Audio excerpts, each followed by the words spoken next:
Welcome back to Split Decision. This week on episode 67, me and Christian are going to go through UFC Edmonton. We're going to hopefully get Brandon Moreno back in the win column against Amir Albazi. We're going to talk NFL Week 9. It's been a rocky season, but everything's kind of coming full form now. College football Week 10. Alex, you're skipping the biggest headline. UFC 308 was this weekend. Max Holloway gets knocked out. We're going to talk about that. Yeah, I don't ever want to talk about that again. I don't want to relive it, but I guess Robert Whitaker has to have his jaw wired shut now. Yeah. Shower bullet, double back fist. I guess we'll recap that first. But yeah, we'll wrap the episode up as always to go over bets and picks from this past week, lock in all the bets and picks for this week, and make some money. Let's go, boys.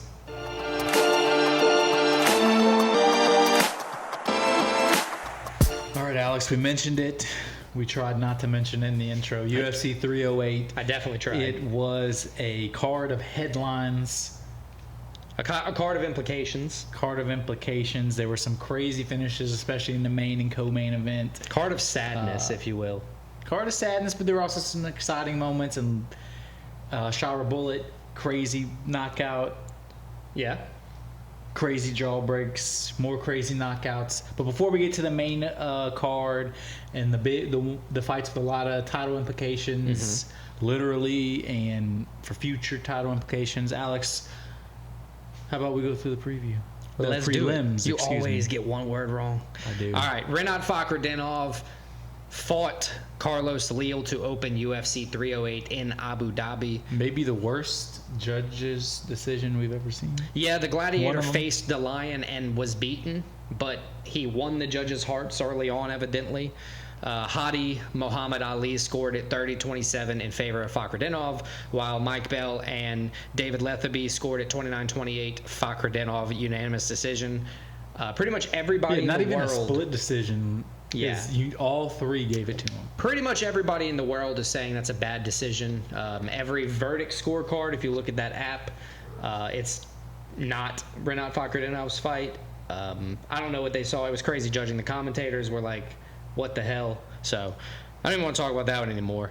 Ismail, the Austrian wonder boy, Narduev, defeated Bruno Silva by unanimous decision. This fight seemed as dominant as the first, so naturally I was worried about the scorecards. But Narduev outstruck Silva while taking him down 3 times, securing 6 minutes of control time nearly. Great UFC debut for the Moroccan middleweight. Moving on. Farid Basharat allowed this fight to be moved from bantamweight to featherweight in anticipation of Victor Hugo missing weight by a large margin. Basharat's confidence, coupled with his striking and takedown ability, earned that unanimous decision in favor of himself. It was a good performance by him. He won on every front, in my opinion. Chris Barnett was back after a 2-year hiatus due to injury and loss to face Kennedy Chekwu in the heavyweight division. Pretty early on in the fight, Chekwu landed a spinning hook kick, disabling Barnett, seemingly good in his heavyweight start. Because Chekwu started at light heavyweight, so he moved up. Good start for him in the new division. Abbas Magomedov, we've covered him a couple times now. He walked down Bruno. Say that again. Is it Abbas? Abbas. Bruno Silva, the entire fight, never letting Silva find his very needed rhythm. And now he wants to fight Sean Strickland. Yes. Abbas landed half his takedowns and locked in the triangle by the middle of the third. Abbas moves to 3-2 in the UFC with a strong win over strong competition. Yeah, it was a good win for him. Best one of his UFC career. Mateusz Rambecki scored the fight of the night with a big split decision win over Mike Tybek Orobai. Through 3 rounds, both men were battered, bloody, and exhausted. Yeah, Orobai's out. Orobai's by. Orobai's orbital is not broken. Turns out it was just a soft tissue swelling, but a crazy swelling on that. Rambecki nearly knocked Orobai out, which gave him the deciding factor in the fight. Multiple takedowns and near striking. Rambecki is now 4-1 in the UFC. Pretty impressive career so far. Good start. Jeff Neal met Rafael Dos Anjos in the center of the octagon and scored the TKO by knee injury just 90 seconds in. It's always tough when you see an old guy get a knee injury like that. Yeah, 39 years old, 40 now. It was on his birthday. And he said he's not done, but that's going to be hard to come back from. Before the injury, Neal did look to have near prime striking. He was the top of his game. He got a knockdown pretty early, and then obviously the win. From there, Ibo Aslan capped off the prelims, stealing an O from Rafael Cerqueira. Aslan clipped Cerqueira early, then went on to an onslaught, getting the stoppage 51 seconds, less than a minute into the fight. He just hit him one time and just didn't stop. He said he was going to be more patient, was not, didn't matter, got the win. Let's talk about the beginning of the main card. Let's go slow, we'll get it right. Shara Bullet Magomedov. Yep. Taking on Armin Petrosian. And Shara Bullet did something, you don't see it often in the UFC, something you've never seen before. Yep. And he did something most people have never seen before, the double back fist knockout of Petrosian in the second round. It was incredible. It's rare to get a spinning back fist knockout, to get a double landing spinning back fist it was knockout. Insane.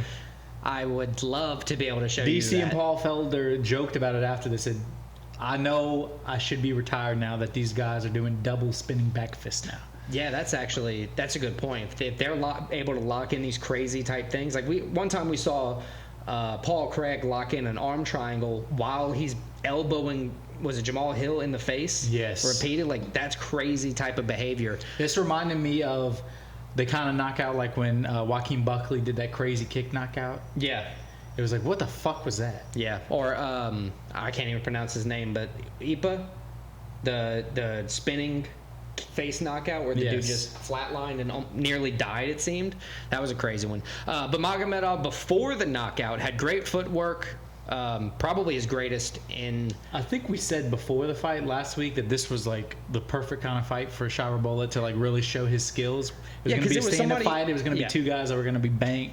Like, they're both going to stand up and bang with each other. Right. You weren't going to see a Petrosian takedown, or many of them, if any. So it was something where he at least had to face a striking specialist like himself. It was tailor-made for the Bullet, and he performed. Probably if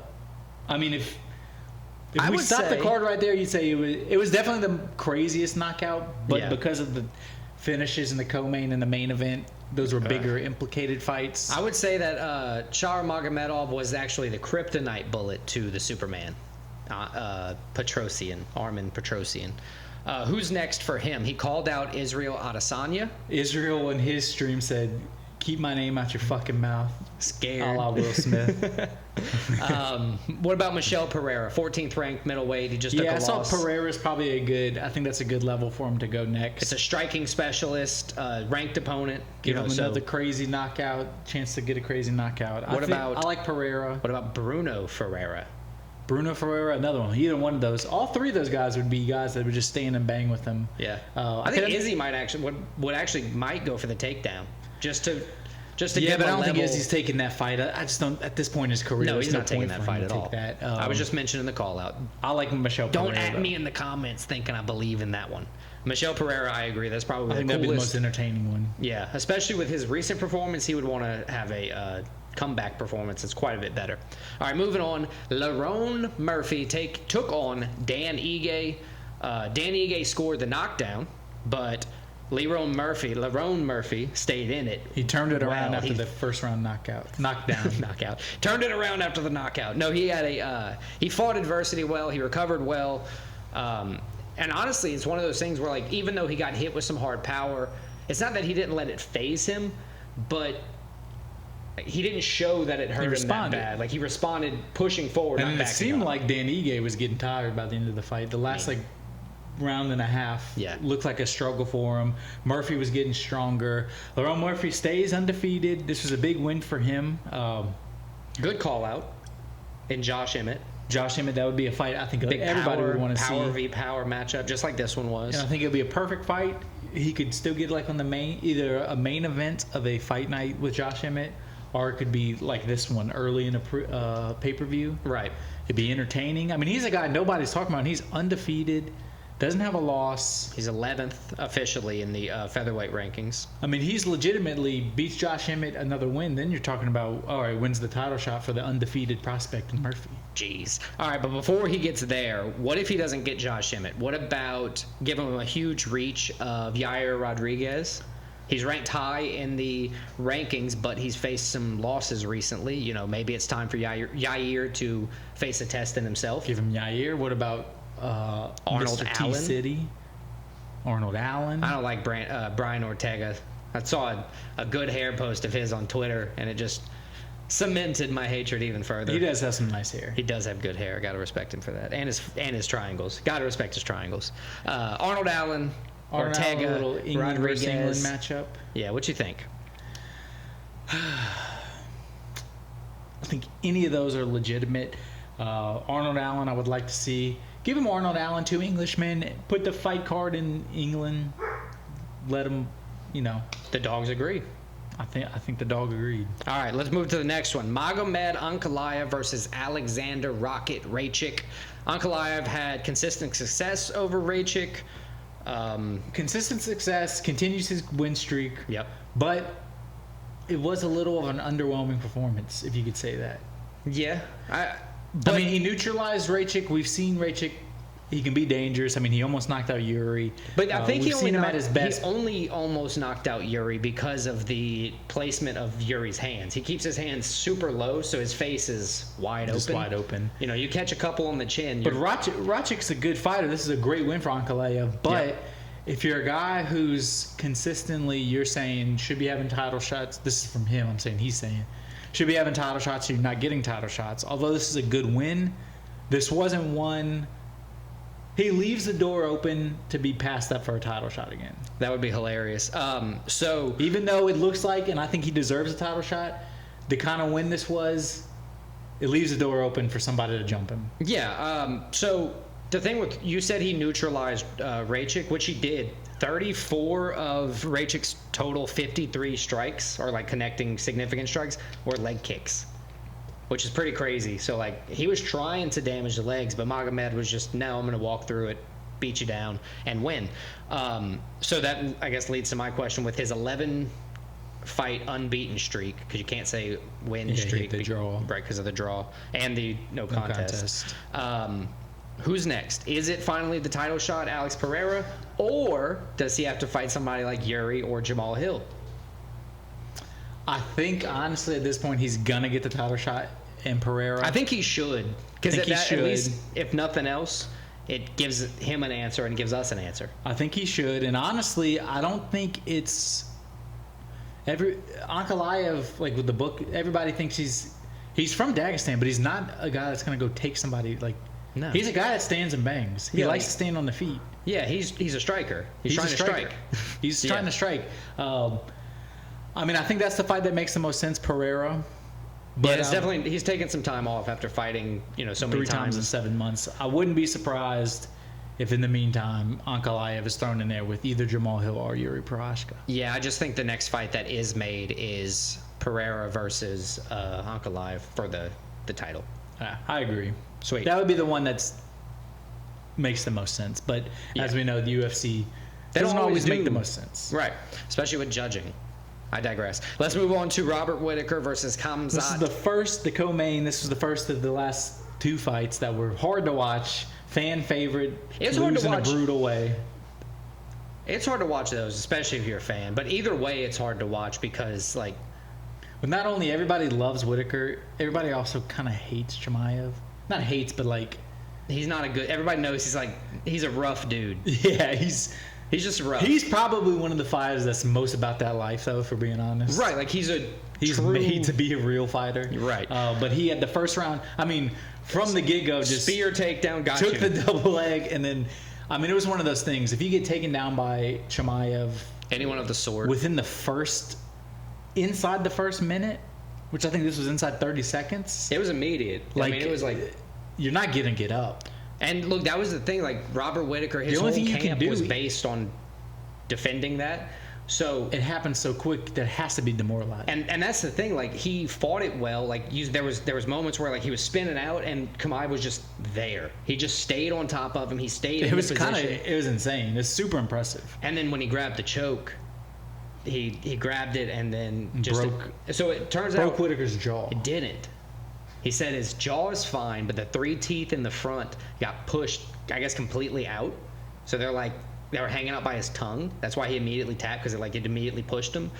His thing on Twitter, he said that happened, and then now is just the excuse to get him fixed properly. So he'll get like braces, he'll get it all put back together. It was tough to see, though. It was very quick. You knew something happened because Whitaker's a dog. And choke wasn't even in, and he panic tapped.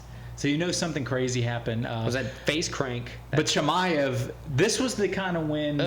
We talked about Ankalaev did a win where you leave the door open and get passed over. Yeah. Chimaev had the kind of win, the impressive win where he's jumping people. the line. Yeah, right. He's jumping the line, which granted, arguably, I think he could went jump up 10 rankings. He went up from 13th or 12th to 3rd now. So there's only so many people he's about to jump, but I 100% agree he's jumping Nasruddin Imavov for a title shot. He's jumping Kyle Baralho for a title shot. I mean, the only guy that might get it is Sean Strickland above him. And I don't even think that happens at this point. Yeah, I mean, from the way Dana reacted, he met him outside the cage and started talking to him. Everybody reacted. It was like, holy shit. Because we know he's healthy enough to fight right now, so if they could schedule a quick fight. He wasted nothing. Yeah, he didn't get any damage, no strikes. They could do a middleweight fight as a very soon needed first pay-per-view of the year. And he's a guy that's been in, as soon as he stepped foot in the UFC and how impressive he was to start, everybody's been talking about him getting a title shot. Eventually, everybody knew this was coming. He's 14-0 now. Mm-hmm. I mean, he has a chance to be a big, giant star that everybody knows. He's a scary guy. Scary looking. I mean, he ends every interview with Al Akbar. That's scary. Yeah, it just is. So my only question is, who is next for the 14-0 middleweight UFC fighter? Is it Sean Strickland or Dricus du Plessis? That's all I got. I was going to have somebody underneath him, but with a statement win like that, you're not going to fight anybody. I think he's getting a title shot next. Go with the DDP? Give him DDP, or maybe he waits for them to fight and he gets the winner, because he is a guy we've seen. He can fight right away, or he'll take time off. Doesn't seem to really affect him at all. He come in, he smash everybody, like he said. He really does. It scares the shit out of me, man. He's a scary dude. He's probably the scariest dude. Him, Islam. Talk about a good damn Halloween fight if this is happening. Talk about scary. Chimaev's in my nightmares now. Let's go to the main event. Main event, Ilia Topuria does something nobody's ever done. That's knockout. I hate Max blessed Holloway. 3rd round knockout. Yep. It was a great striking fight. It was back and forth. I was going to say it was a good first 2 rounds for sure. It was power from Ilia versus the volume and the movement from Holloway. It looked pretty evenly matched. I don't even want to say evenly matched, but it looks like Max had a handle on it at the beginning. Like he found his way to do it. He was finding his rhythm, and then one shot landed from Topuria and just rocked the shit out of him in the 2nd round. It was like 3rd round. Third round, yeah. Rocks him, and then we've never seen Max rock like that. And then Ilia kind of just put the pressure on him. Eventually gets the hit, knocks him down, and then a little couple ground shots. It's over. I mean, Ilia. You talk about. I mean, you cannot have a more impressive first 2. You knock out Volk. Then your next fight is your first title defense. You knock out Max, probably the 2 best 145ers ever. 2 huge statement wins. Statement wins. He's probably the biggest star in the UFC. Or he's right up there with like Alex Pereira in terms of who's the best fighter in the UFC right now. Yeah, he's up there. He's knocking out everybody. I got one last undefeated. I got one last hope for the featherweight division. And that's my boy Diego Lopez. Him versus Diego Lopez would be an incredible fight. I don't want to do it to my heart right now, so just wait until at least 2025. So I guess that's for me. Who's next? Topuria's 16-0, 14 finishes, 8-0 in the UFC. As much as I don't like what happened, I gotta respect his game. And he has a crazy ground. He was known as a ground guy until the past couple of years. Yeah, where did he hide the striking power? Or did he just not know he had it or something? It's ridiculous. But yeah, I think there's really 2 options for him to fight. He's either gonna fight Volk next, or as you said, I have a 3rd Diego option Lopez. that could surprise you, just because at least eventually it might happen if he's got dominant wins. Winner of Evloev versus Sterling. Yeah. Most part, Evloev is undefeated as well. Or even Aljo. I mean, he's former champ at 135. He's moved up. He's looked pretty good in his 2 fights. It's crazy that Aljo is just getting overshadowed with this crazy shit that's happening in the top 5 of the division. Yeah, and he's a former champ. And had a good run. So, but yeah, I would love. Unfortunately, I think they're going to give him Volk. And I only say unfortunately just because I don't want to see it happen to Volk. We've seen it, yeah. And well, so the thing is, like, Volk had a great fight against Makachev, and then he took another one on short notice. He got knocked out. Got clobbered. And then he took another short notice fight against Topuria, got knocked out. So I get the thought. It's like, give him a full camp, give him the time to plan and everything. He's been a tried and true legend. I get it, but it's hard whenever Topuria is doing what he's doing. So that's the fight I think is going to happen. You asked me the fight I most want to see happen. It's Diego Lopez versus Ilia Topuria. Yeah, that's the one I most want to see, but I think realistically the next is Volk. So I agree. That's the wrap-up. What UFC 308. Wrap up at UFC 308. Thank you.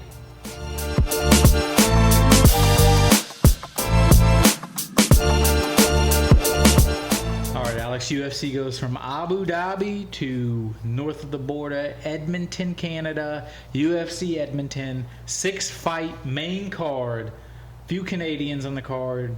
Some Mexicans, some Brazilians, some Americans. I was about to say that's a very strange other nationality point out if you had just left it at Mexico. Some Iraqis. There you go. You're getting at least you cover them all. But yeah, let's start off with the main card opener. A Canadian, Mike Proper Malott. There you go. The 32-year-old Canadian, 10 wins, 2 losses, 3-1 in the UFC, taking on Trevin Giles. 16-6 overall, but 7-6 in the UFC. Yep. Alex, thoughts? All right, so Mike Malott took his first UFC loss his last time out. He got knocked out by Neil Magny, but I rewatched the fight. He was up 2-0 going into the third. He got worn out. I know that's not like the best thing to hear, but Magny's one of those. What is he? Anthony Richardson? Oh, shut the fuck up. I mean, it got him benched. That sucks. But we're not talking about football yet. Malott, it's not even that he got winded in the sense of like... You can't ask out if you're a quarterback. Yeah, but we're not talking about football yet.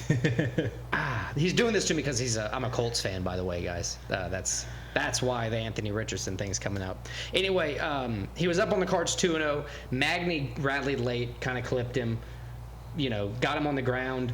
And that was the thing. He was on the ground and then got flattened out and then stopped that way with like 30 seconds left in the fight. One interesting thing about Malott, in 13 career fights, he's never been to the scorecards.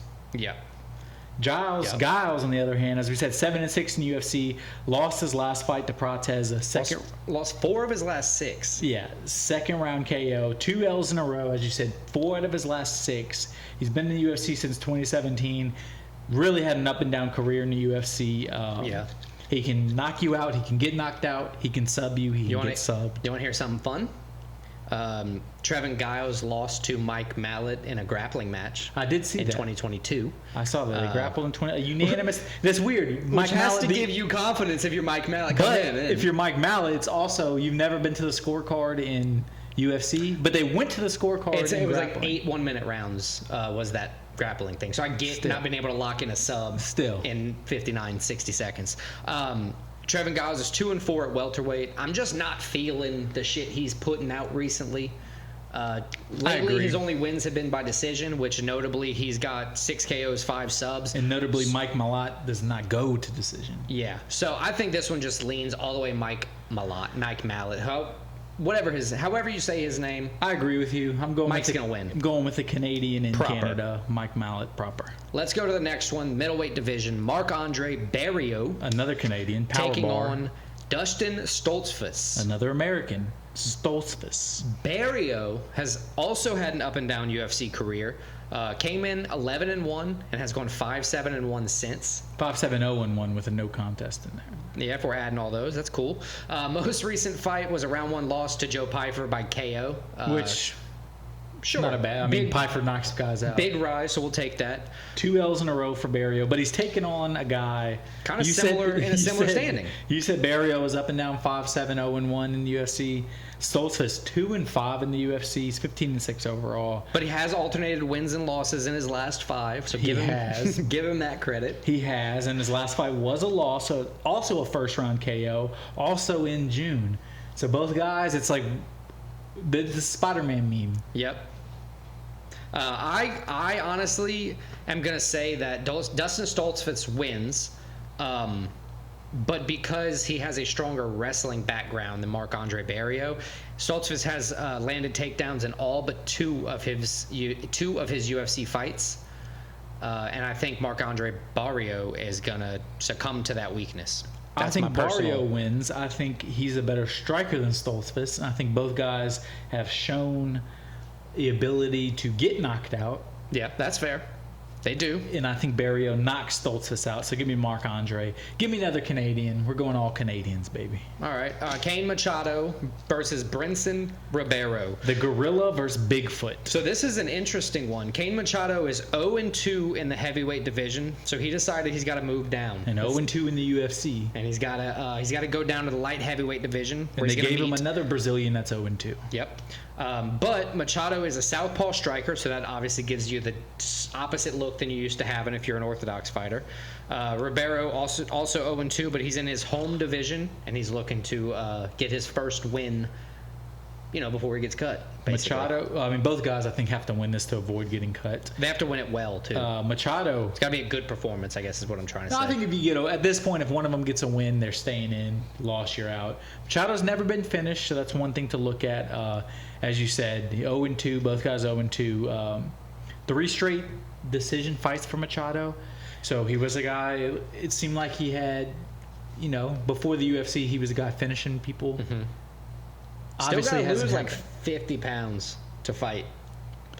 From I think he weighed in like 250. Yeah, hopefully he's been running, hitting the pavement, getting some miles in. Ribeiro though is a striker base, but he's got like technical ground stuff. He's got like a 3-inch reach advantage. He doesn't strike as much, but I think with whatever he can mix up, it'll be a good fight. I have Brinson Ribeiro winning. I think this is really a toss-up fight. I'm trying to pretend like I know what's going to happen. I don't know what's about to happen in this fight. I'm just going to go with Machado. I'm going to go with Bigfoot. My issue with going with Machado, I feel like dropping all that weight is going to be an issue. I think he's going to be feeling good. He's going to be looking good. It's going to be a new man. We'll see. Let's talk about big men next. Derek Lewis versus Jonathan Denish. The Black Beast, 28-12. That's Derek Lewis, by the way. 28-12, won no contest. 19-10 in the UFC with 15 KOs, which is a UFC record. Monster of a man. His last fight was a third-round TKO win over Nascimento. He's won 2 out of his last 3 after, I think he lost 4 in a row before that. Yeah, he had 4 in his last 5. So it seems 5. like he's kind of getting his feet steady again. He's taking on... of those losses, we always talk about losses aging and like who you lost to. 3 of those people were in the top 15 in the heavyweight division, so it is what it is. Those are tough losses, but they're against top opponents. He wasn't getting knocked out by complete scrubs. Yes. At least. And he's taking on Dinez, the Brazilian, 33. Undefeated 8-0, 2-0 in the UFC with one interesting thing. His last fight was the first fight he did not finish with a KO. And that was against Carl Williams. Like, he had to go to decision against Carl Williams. He has a wrestling background, Denise, that is, as far as, like, he can take you down. But in the heavyweight division, the UFC, it's not very likely. And as we've seen before, jiu-jitsu and takedowns don't work that well on huge men. On Derek Lewis especially, unless you're like elite at it, because he just gets up. Yeah, he's one of those guys that stands up, and it's like, oh. And that goes to his, they're both big men, but like he maxes out the scales, but he's gotten in better shape. I think recently. This is going to be a fight that's fun to watch. It's going to be 2 big guys with a lot of power standing and banging. I agree. I'm going with one of my favorite fighters. I'm going with Derek Lewis. I think he gets his 20th career UFC win, his 16th career UFC KO.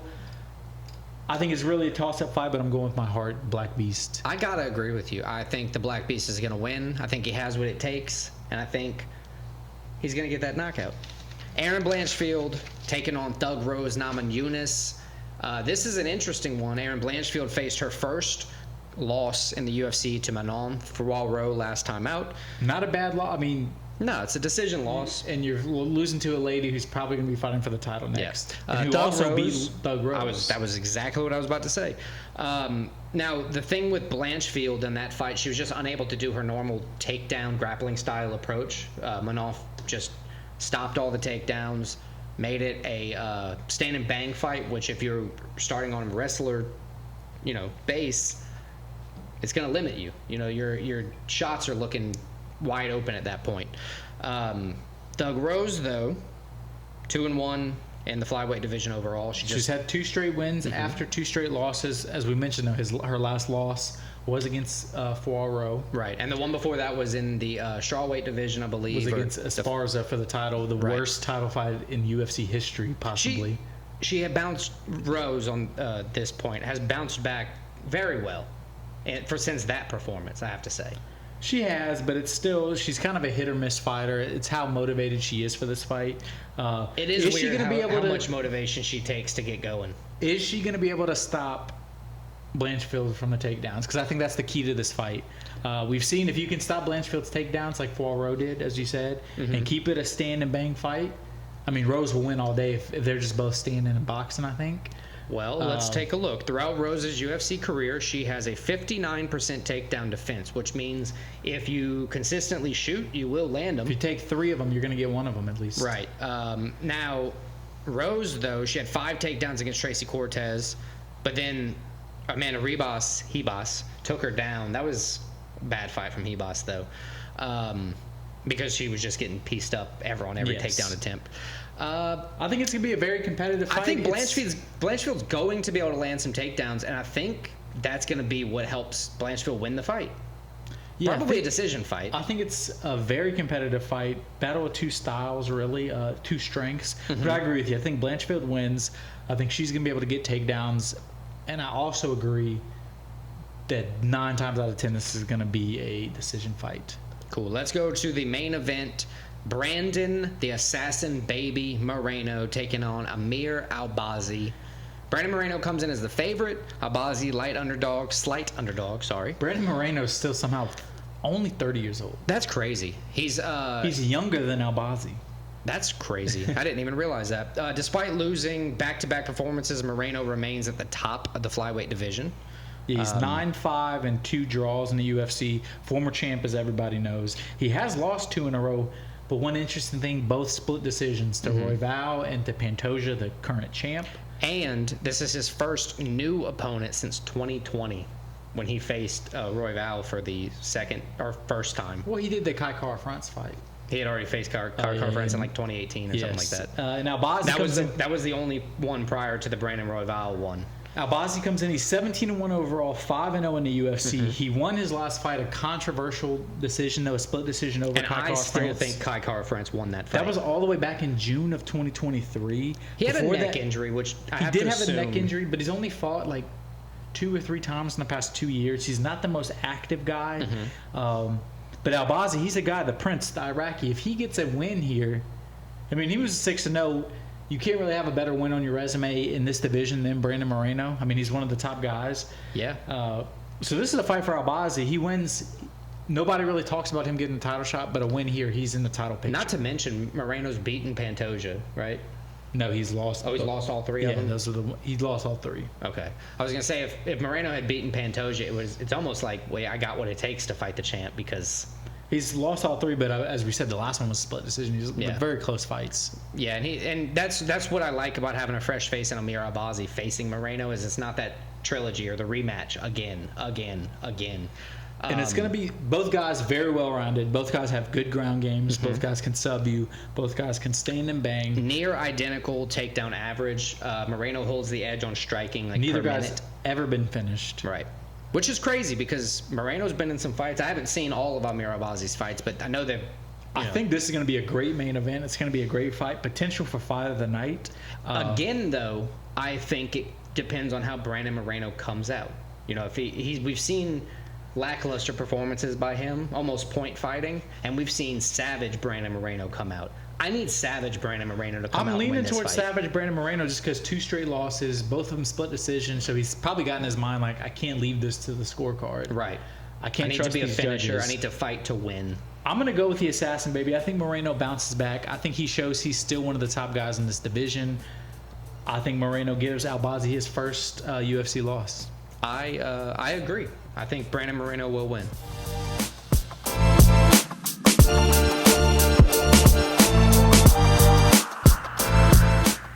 All right, so we are going to open up, as always, with a quick recap of last week's games.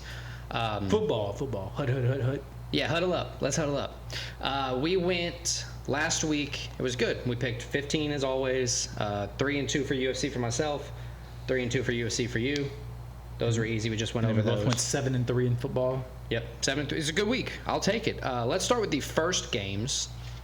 Notre Dame. The 5 college football games. There you go. Notre Dame at Navy. We both thought this was going to be close, so we both put a Navy cover bet. Both lost. And Notre Dame just beat the shit out of Navy, 51-14. It happens. I mean, Notre Dame. This is what you expect happening based on the talent both teams have, just because, Navy has restrictions. They're a service academy. Notre Dame is one of the most prestigious football programs. But Yeah. we haven't seen Notre Dame perform like this most of the time. But hats off to Notre Dame. They came out and they played a complete game. Yeah. They put it to Navy. One thing about Navy is the way they play, they can't afford to get down early because they're Right. not a big passing team. Exactly. And then once it was like 28-7 in the second quarter, like, you it was diminish, pretty much you diminish done all after hope. that. Yeah, exactly. You kind of hurt them, and then you never let up. So there's nothing you can do from there. But we got the pick right. We both picked Notre Dame. Yeah, both picked which Notre is Dame. nice. I think we both thought Notre Dame was going to win. So Right. there we go. We just missed on how close. Let's go to the next one. Oregon hosting Illinois. Fighting Illini. First-ranked matchup in Oregon. Spank the Illini. Yep. 38-9. I think the under hit, they covered. the Oregon cover was covered 20 points. I think. 21.5. 21.5. Yeah. They easily covered that. Oregon. I mean, they look like the number 1 team in the nation. They look like they're very good. I mean, there's nothing else you can say about the Ducks. It's one of those things where I said a few weeks ago that Texas was going to be the national champions, and Oregon stepping up to And then it. since you said that, Texas looked like shit. I'm a They curse. lost and then almost lost to Vandy. I am a curse. Let's move to the next game, Missouri at Alabama. Alabama lost going right before their bye, I believe, right? And they came out and just slept. Yeah, they had lost Missouri. 2 out of 3, and the win in between them was a very unconvincing win over South Carolina. Yep. So they came out and just beat the shit out of Missouri, 34-0. It was not the 15-21 ranked matchup you thought. And this is the second time Missouri's had a big road game and just Yep. got absolutely demolished. They happened at Texas A&M a couple weeks ago. Yep. So Missouri looks like they're not for real. Fraud check failed. Yes, Bama looks like They still got some life. They're turning it around. They Yeah. still have some life. They were only a 14-point favorite. They blew that out of the water.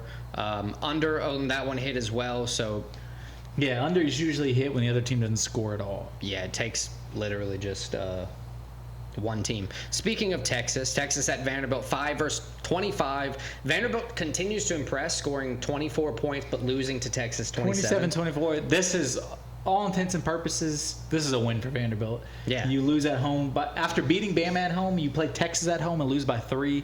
They look good. They were competitive. They kept fighting Texas.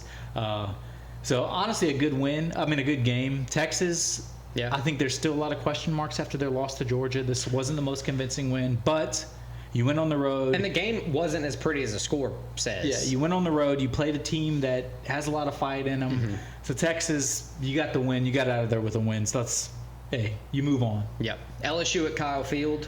Yeah, this was disappointing. LSU, It really just shows that Texas A&M is really, really hard to beat at home.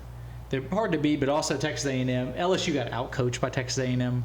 LSU was dominating first half. A&M made adjustments. And LSU could not answer the adjustments. 38-23 to finish the game. Yeah. They shut LSU's offense completely down in the second half. And then it was impressive. And then they dominated LSU's defense after that. Yeah. So hats off Texas A&M. That was a good win. Yep. Shows how good their coach is that he was able to adjust like that on the fly. Yeah, absolutely. So congrats Texas A&M. So that brings us both to, 3-2 in college football? 4-1. 4-1. There we go. Yeah, we only missed the LSU there at the end. All right, let's jump to NFL. What was it, week 8?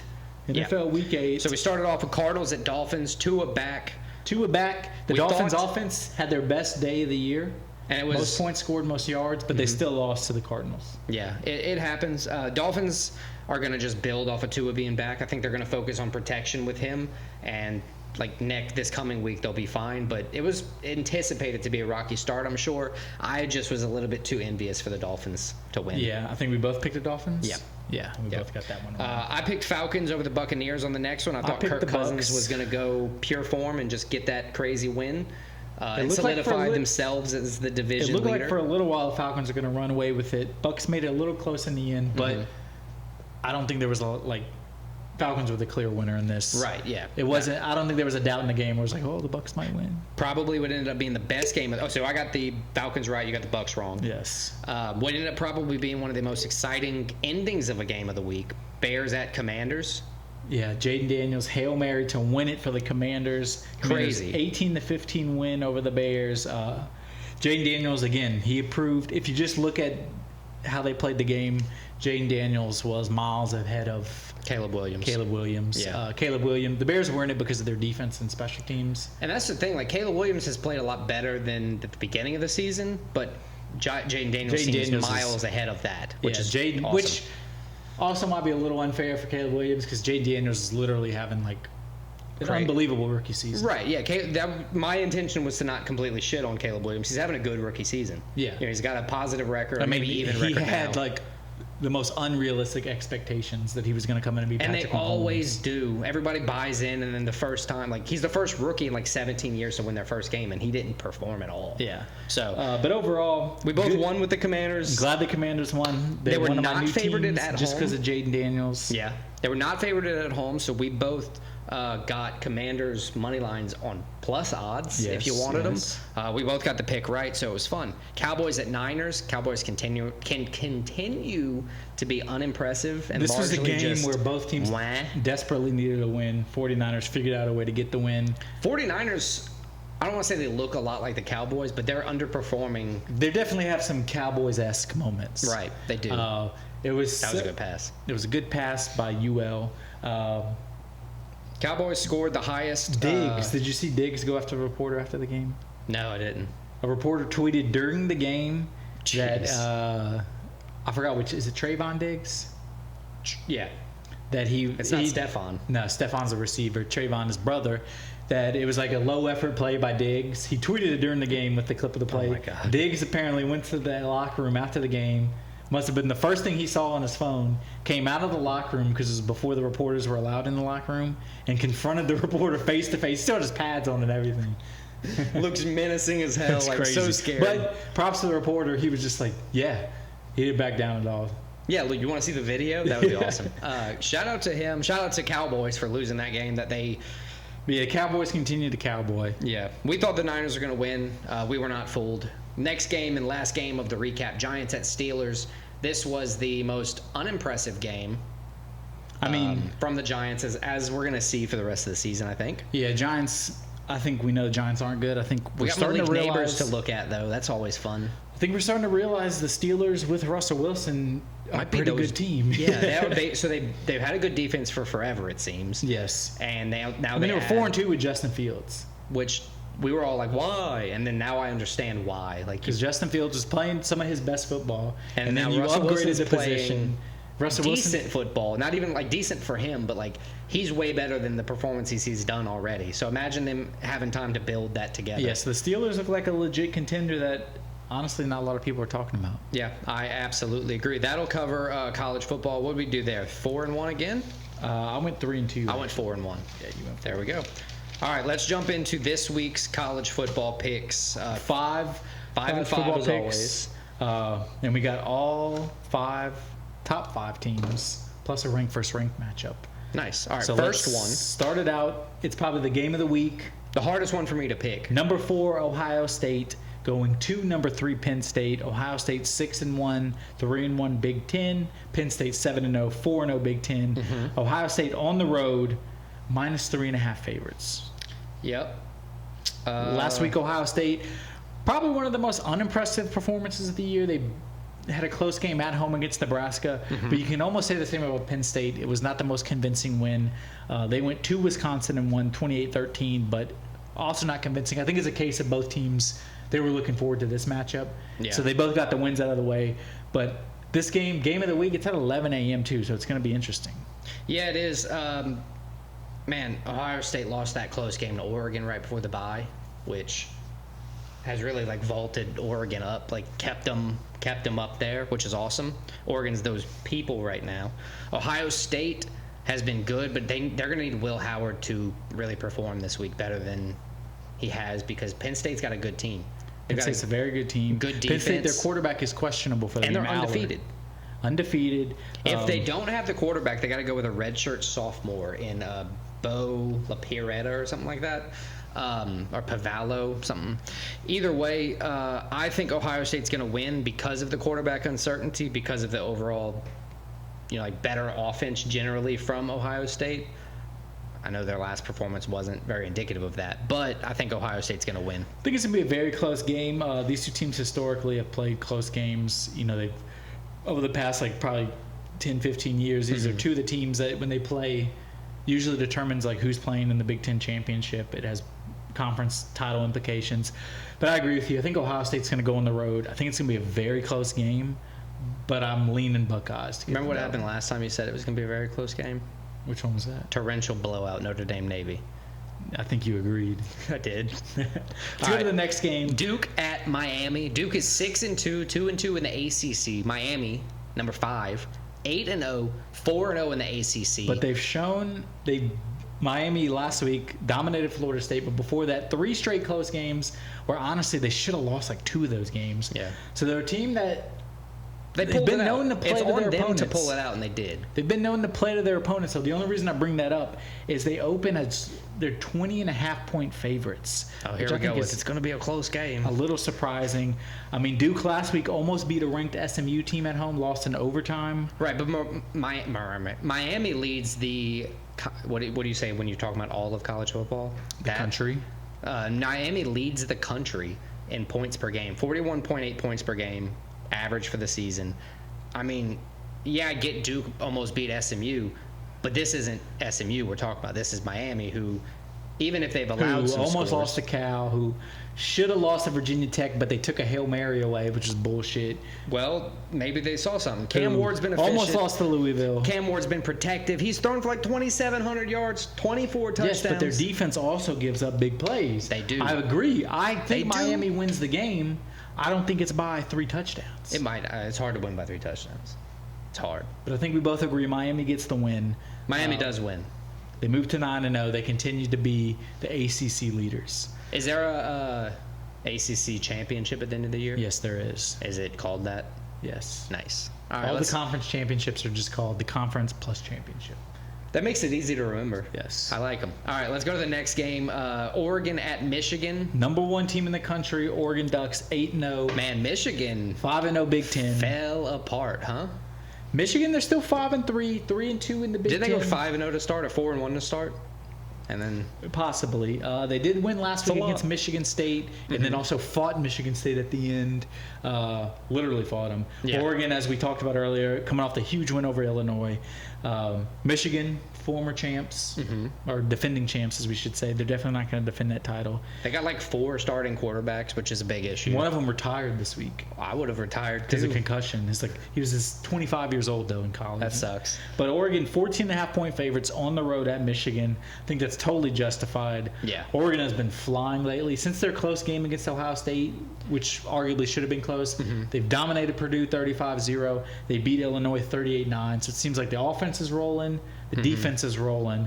I think Oregon goes into Michigan Stadium and rolls. Yeah, I agree. I think Oregon's going to win. I think Dylan Gabriel is going to perform well. I think Michigan, I believe you told me this when we were talking about Michigan a few weeks ago, that they like to hold on to the ball. Yes, they are very much run the clock out. I just don't see them being able to move the ball well against enough Oregon. And Oregon, if they get up 2 touchdowns quick, which they're known, they're an explosive team like that. Right. Michigan can't pass their way out of that. Right, and I think that leads to that big win for Oregon you're talking about. So we agree there. Let's go to the next one. Next one, big SEC rivalry. Really? Oh yeah, huge rivalry. They play at a neutral site every year in Jacksonville. It's known as the world's largest outdoor cocktail party. That still seems like a Florida game. home game for me. If they're playing in Florida when Georgia has to travel. They have the crowd split half and half. Play Jacksonville. It's Pretty a big cool. thing. Florida 4-3, 2-2 in the SEC. They have won 3 out of their last 4 though, so maybe they're starting to win a little. Billy Napier's starting to turn it around finally. Taking on the number 2 Georgia Bulldogs, 6-1, 4-1 in the SEC. Georgia, their last game, they had a bye last week. Their last game was the big win at Texas. Yep. Florida last week. Probably the most complete performance of the year, beating the shit out of Kentucky, 48-20. Georgia, at the neutral site, 16.5-point favorites over their rival. Yeah, Carson Beck, good. I know he's been like lackluster with like yardage, but he's been efficient. I would say Carson Beck, Not good for Georgia. They've used him well. Yeah. 15 holding him touchdowns. back. Maybe. We don't know. We'll never see this year because he's playing as their quarterback. Billy Napier has been turning it around. I agree. I just don't think they're going to continue to find that success here. I mean, this is going to be a tough game for them. Yeah, their only loss in those 3. I said they won 3 out of 4. Their only loss was the overtime loss to Tennessee, which isn't a bad loss. Given that Florida is having a pretty rough season, is this like pretty much just a money game for them? No, it's an SEC game. That was what I was wondering. SEC rivalry game. I pick Georgia to almost blow out Florida this week. I got Georgia winning. They could blow. This is a weird game because it's a rivalry game where it could end up being a very close game. But I'm going to pick the Bulldogs. I think it might be closer than 16.5. Something's telling me it's going to be a close game. But I got Georgia winning. I'm going to have to jot all these notes down of all these close games you think and come back to that later. Let's go to the last game, Pittsburgh at SMU. The only first-ranked matchup, an ACC matchup at that. SMU, their first year in the ACC. So we're covering 2 ACC games this week. So nice. Pitt is 7-0, 3-0 in the ACC. SMU, as I said, first year in the ACC, 7-1, 4-0 in the conference. And 14-0 against conference opponents. Even like in their last division as well. Like they combined. I believe they won the AAC last year. SMU last week, overtime win against Duke. Pittsburgh last week beat the shit out of Syracuse. A good win for them. I think this is both teams ascending programs quietly. There's 4 teams currently undefeated in the ACC play. It's Pittsburgh, SMU, Miami, and Clemson. And like if you're putting Clemson and Miami in their own bracket. Everybody's talking about Clemson and Miami. These are the 2 teams nobody's talking about. Right. Whoever wins this is in prime position to continue winning and possibly get an ACC title berth. And if you win the ACC, you're going to the playoffs. Looking at Pitt, they've scored a bunch of points in a bunch of games. They've scored 55 against Kent State, 73 against Youngstown State. Yeah, but Kent State and Youngstown State. I know. I'm just saying, like, good for them. That's one of the things that I think is building on like all their offensive stats, those big, high-scoring victories. I lean SMU. They're big favorites here for some reason, minus 300, which I consider decently big. Heyo. I pick SMU to win. I think the Cowboys, or is it the Mustangs? I pick the Mustangs, go in there and get it done. I actually disagree. I think Pitt goes to SMU. Pitt gets the win. Something's telling me this Pitt team is good. They've looked good the past few weeks. Okay.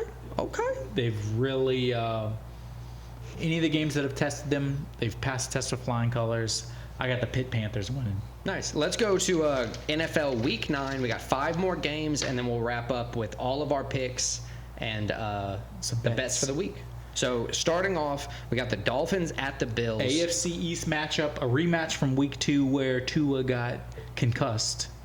Hamlin concussed him at that. So Hamlin found a way to get back in the news on that one. Dolphins, I think, are going to click more on this game. They got Tua back, obviously, like we said. Dolphins, by the way, 2-5. Bills 6-2, just for context. Yeah. Dolphins, honestly, man, Tua going out just ruined that stretch of the season. The offense can't click when you don't have him. So they didn't have one game with over 200 passing yards. I don't think they had one with over 150 passing yards. Yeah, they went and got Tyler Huntley and then killed him. Skylar Thompson, Huntley played like nobody could. Bills, on the other hand, Bills lost to the Ravens. Who else? Somebody else. And they lost 2 in a row. But outside of that, Josh Allen's been very good. 14 touchdowns. They beat the shit out of the Seahawks. 1 interception. James Cook has been a great running back. He's been efficient. 4 yards a carry, Dolphins, 7 touchdowns. 1-2 on the road this season. And I understand why. Bills are 3-0 at home. These are two teams they play twice every year, obviously, division opponents. I think the Bills me are too. going to come in. I think they're going to Favored by 6 at home. I think they're going to roll. I think they're going to win by more than 6. But I got the Bills. I could see them winning, but I could definitely pick them winning. I could see them winning by more than 6. But with the Dolphins team still having Tyreek Hill, Jalen Waddle, Mostert, A-Chain. Yeah, I mean, it's NFL. It could always be a close game. But I think the Bills are going to win, but I don't want to say more than that.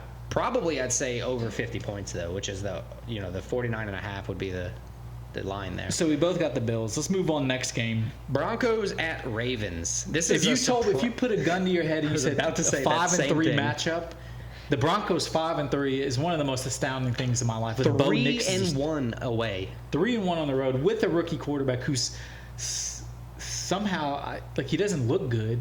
It's Sean Payton. Sean Payton maybe figuring it out. It got to be, right? I guess him and Russell Wilson just didn't mix, and they're taking on the 5-3 Ravens, who, I mean, before last week we were like, this is the best team in the NFL. Then they come and lose to the Browns, Jameis Winston and the Browns. But they also lost 2 games earlier in the season before they went on their big hot run, where it was like, what's going on with the Ravens? I think it's a streaky team. I still think they're going to end up being one of the best teams in the NFL, a Super Bowl contender. Ravens at home, favored by 9.5. Yeah, 9.5 is a little. That's a lot. That's for a big the NFL. Spread. That's huge for me. I'm not touching that spread, but I do think the Ravens minus 500 money line too. So obviously Vegas thinks the Ravens are a lock for this. I guess for the benefit of the Ravens, the Browns always play them tough because they're division in conference opponents, and all the that. Rivals, and the Ravens are probably going to respond after losing. They're at home now. Well, yeah, they can't let the Broncos come in and do anything to them. Like, they're probably going to respond well. Check in on them for the rest of the season. And because of that, I'm going Ravens. I'm going Lamar Jackson. Yeah, I think Jackson and Henry click again. That RPO where you can either just take off as Lamar or hand it to the biggest running back in history. That's been good. And he's fast.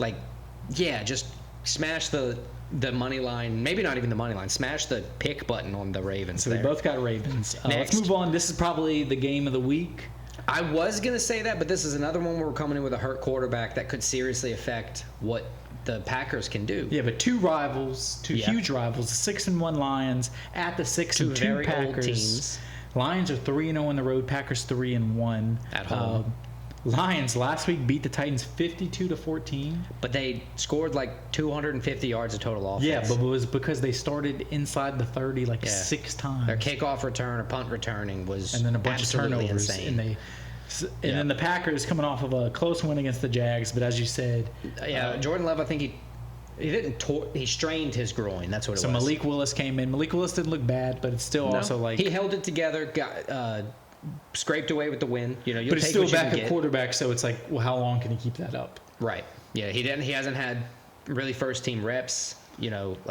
I mean, the Lions, honestly, I thought this year was going to be a letdown for the Lions. And they're a rocket fire. But they're a rocket fire. They've probably been one of the most impressive teams, obviously with a 6-1 record through the start of the year. I got the Lions. I think they're going to go into Green Bay. I think they're going to get a win. And I think they're going to look impressive doing it because that's just what they've been doing. I got to agree, especially with Jordan Love being day-to-day. If you can't play with your top quarterback, that changes up the whole game. And I don't see Malik Willis being able to beat a defense, even if without Aiden Hutchinson. I don't think they can beat a defense like the Lions, just straight up. So I go with the Lions as well. All right, let's move on. Sunday Night Football now. Your favorite team, the 4-4 Colts. That's such a surprising record with how they've played. Yeah, 4-4 Colts. Joe Flacco, new starting quarterback. I don't know. Joe Flacco led the Browns to the playoffs last year. So yeah, Colts at Vikings. Minnesota favored by 5. You got Sam Darnold dropped 2 in a row now. Yeah, after 5-0 start, 2 straight coming back losses. Down to earth, but still not playing bad. He's. I mean, they had a 2-point loss to the Lions at home. Could have gone either way. And that's the Lions we're talking about. And currently at the top of the. Last week they lost to the Rams. Which that I will say was a surprise, but they had a healthy Cooper Kupp, a healthy Puka Nacua. There were some bad missed calls. I don't think it affected the end of the game, but no. As a Saints fan, I bet you like watching the Vikings lose a close game like that. I don't hold the ill will towards the Vikings because it's like they didn't do it. It was the refs that did. I hate the Rams actually more because that was the one that was just blatant. Oh yeah, that's true. They did have that. The Vikings at least made a play. Yeah, they tried. They went for it. Colts. They benched AR for Joe Flacco, so that'll be. Which I think that's is their best chance to win. Definitely going to be a forward. net positive, yes. Yeah, absolutely. Probably not for the future, but for right now, I don't think. Yeah, I think it's becoming abundantly clear Richardson's probably not a franchise quarterback. And the issue with the Colts is they keep running into quarterback issues. Like since Andrew Luck, they haven't been able to get a quarterback to stay on the field for multiple years. So it's hard to build off of that. So I feel like we're just approaching doom. Honestly, you can really say since Peyton, because Andrew was supposed to be that, and he retired early. I was talking about like the whole tenure of Andrew Yes. Luck. So starting with him, moving forward, it's been just, nearing doom. I think that's where we're headed. Vikings smash it. But yeah, I got the Vikings too. I think they rebound. I think they move to 6-2. Minnesota all day. Monday night prime time. Rematch the Super Bowl from a couple of years ago. But with a way different team. Yeah, Buccaneers at Chiefs. The 4-4 Bucks, the 7-0 Chiefs. Bucks are probably the best 4-4 team in the NFL currently. I mean, they're up and down, so I don't know. But they didn't have Mike Evans last week. They lost Chris Godwin for a while. They got some stuff to back up. Bucky Irving didn't perform well last week, compared to how he has been doing. Chiefs 7-0, they always find a way. Chiefs finally get a money line that's favorable for minus how I think. Minus 8.5 at home. Yeah, I don't know what people are doing, just giving them 6 point or like minus 200 spread or money lines this whole time with 3-point spreads. Smash Chiefs, they're going to win. The Buccaneers are hurt. Buccaneers aren't as good as they were when they faced the Chiefs in the Super Bowl, which doesn't really even matter, but I just wanted to say that. Yeah. So this is actually my guest pick from my beautiful fiance Clara. Shout out Clara. Chiefs are her team. Chiefs are her team? Chiefs are her team. Yeah, it has a lot to do with a game. A lot to do with Clara, don't watch this. A lot to do with the Kelsey Taylor Swift connection. Boo.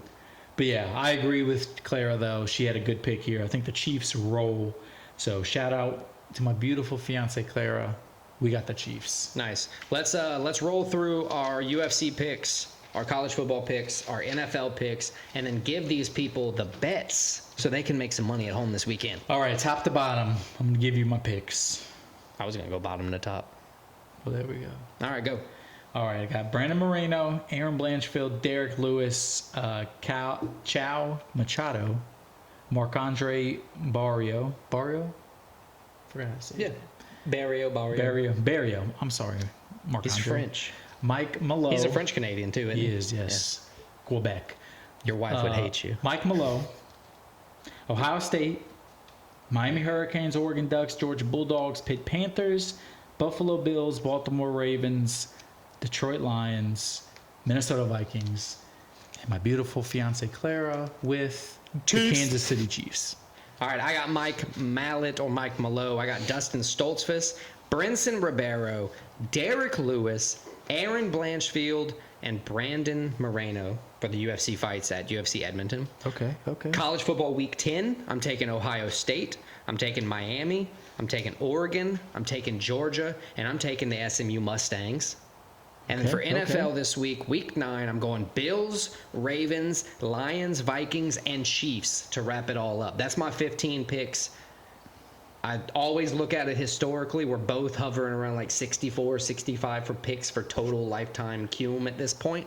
What are you bringing to the table for bets? All right, Alex. So 5 bets. I have 1 MMA, 2 college football, 2 NFL. Nice. I brought 2 NFL. 1 college football and 2 UFC. I was going to go a different order, but I was like, I didn't mess up. I'll just give you my 5. You give me your 5.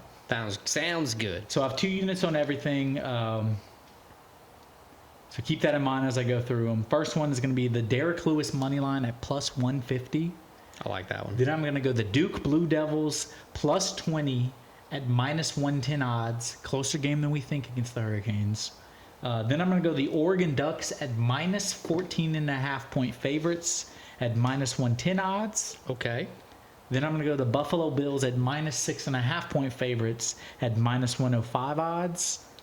Then I'm going to go the Detroit Lions minus 3.5 points at plus 100 odds. Nice. I like those. So my 5, I'm going to start off with Brinson Ribeiro. I keep doing it. Brinson Ribeiro plus 140. Mike Mallet minus 250. Ohio State minus 185. Lions minus 185. and the Vikings minus 250. All 2 units on mine as well. Keep it easy. Keep it normal. All right, Alex. I think that wraps up episode 67. Check us out next week. We're going to have episode 68. We're going to cover UFC Vegas Fight Night 100. That's a big deal. Magny versus Prates. 100 Apex fights. That's pretty crazy. We're going to recap our football, MMA picks and bets. And we'll huddle up for some more. That'll be college football week 11. NFL week 10, which is hard to believe. Already. It's blowing by. But yeah, check us out next week, episode 68. Peace.